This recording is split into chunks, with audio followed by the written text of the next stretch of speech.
한국 경제는 기적같이 선방했다. 세계 경제가 대침체 속에서 OECD 국가들의 성장이 엄청나게 큰 폭으로 후퇴했다. 그런데 한국의 경제는 기적처럼 선방했다. 어제 오후 문재인 대통령이 청와대에서 한 발언입니다. 몇몇 분들은 문재인 대통령이 사용한 단어 기적처럼이 다소 과장됐다고 생각할 수 있지만 사실은 전혀 과장이 아니라 더 강력한 단어를 사용했어도 무리가 없을 정도입니다.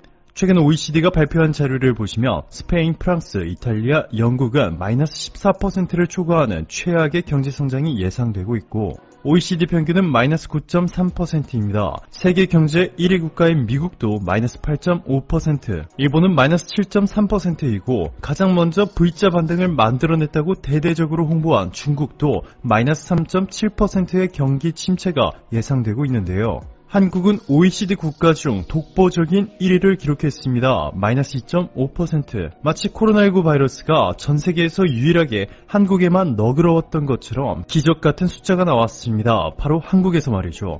자, 그런데 이렇게 K방역뿐만 아니라 경제 분야에서도 기적을 보여주고 있는 한국에 충격적인 보도들이 쏟아져 나왔습니다. 국내 상당수 언론들이 이런 보도를 냈죠. 일본에 이어 독일도 한국 G7 정상회담 참여 반대, 독일도 한국 G7 참여 반대, 독일, 한국 G7 참여 반대, 현 체제가 합리적, 독일, 한국 러시아 참여 G7 확대, 반대, 현 체제가 합리적. 이들은 공통적으로 독일이 한국의 G7 정상회담 참여를 반대하고 있다는 것을 제목에서 강조하고 있습니다. 최고 수익률 채널에서 단독으로 과연 이 보도들이 사실인지, 만약 사실이라 해도 독일의 발표 내용을 얼마나 제대로 전달했는지에 대해서 독일의 대표 국제방송 도이체벨레의 보도를 통해 제대로 된 팩트를 보여드릴게요. 여기 도이체벨레의 보도에 따르면 하이코 마스 독일 외교장관은 독일은 러시아를 G7으로 복귀시키자는 도널드 트럼프 미국 대통령의 제안을 거부했다 밝혔고, 라인 유셰 포스트와의 인터뷰에서는 러시아가 G7에 배제된 이유는 지난 2014년 러시아가 우크라이나의 크림반도 지역을 합병한 것과 우크라이나 동부에 대한 개입 때문이다. 이것을 해결하지 못한다면 러시아는 G7으로 돌아올 기회가 없다고 본다. 러시아가 G7에 여전히 중요하다. G20은 여전히 러시아를 포함하는 세계에서 가장 상업화된 나라들의 더 큰 모임이다. 여기서 분명한 점은 독일의 하이코 마스 외교장관은 한국에 대한 언급은 단 한 번도 하지 않았고 오로지 러시아만 언급했다는 것입니다. 한국이 G7에 참여한다고 해서 독일은 손해를 보지 않고 오히려 환영할 만한 일이죠.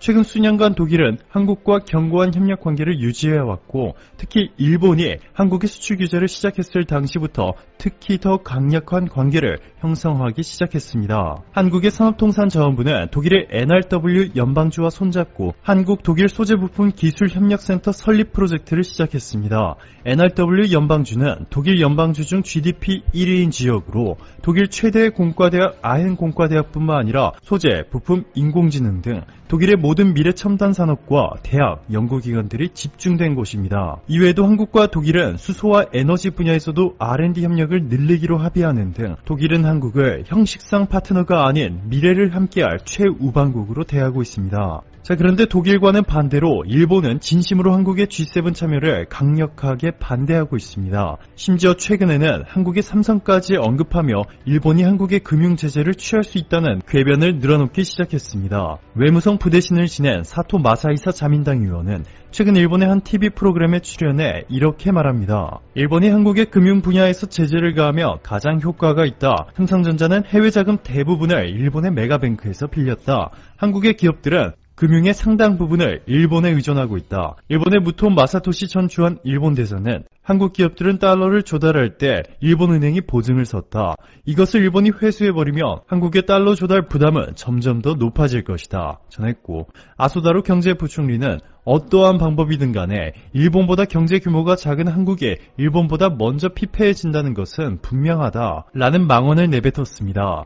자, 그런데 일본의 바람과는 다르게 현재 너무나 빠른 속도로 피폐해지고 있는 곳은 바로 한국이 아닌 일본이죠. 최근 아사히 신문이 충격적인 사실을 밝혔습니다. 지진 강도 9.1로 19,000명이 넘는 사망자와 25조엔의 경제적 손실을 초래한 동일본 대지진. 동일본 대지진의 피해 복구를 위해 일본 정부는 천문학적인 예산을 일본 국민들의 세금을 통해 결성했는데 복구 비용 중 상당 부분이 일본 기업들의 뇌물과 접대비로 증발하고 있다는 충격적인 소식입니다. 아사히는 지진 복구 사업을 수주한 대형 건설사 간부들에게 전달하기 위해 일본의 많은 하청업체들이 회계 부정을 저질렀고 이를 통해 비자금을 마련했다. 이런 식으로 조성된 뒷돈은 최소 1억 6천만 엔이고 이는 모두 일본 국민들이 낸 세금이다. 뒷돈은 공사비 부풀리기로 이어졌고 일본 대형 건설사 현장 간부들의 현금으로 제공되거나 노래방 접대, 해외여행 경비에 충당됐다. 라고 폭로했습니다. 동일본 지진 이후 무려 8년 동안 도로와 인프라 그리고 주택을 재건하기 위해 12조 엔 이상의 일본 국민들의 세금이 투입됐지만 상상도 하지 못할 수준의 막장 드라마가 일본에서 현실이 되어버렸습니다. 이뿐만이 아니죠. 일본의 나리타 공항을 떠나 미국으로 향하던 일본의 화물 항공기가 태평양 상공에서 벼락을 맞아 긴급 회항하는 매우 이례적인 사건까지 온갖 악재들이 일본을 뒤덮고 있습니다. 오늘도 감사합니다. 최고로 멋진 하루 보내시길 바랄게요.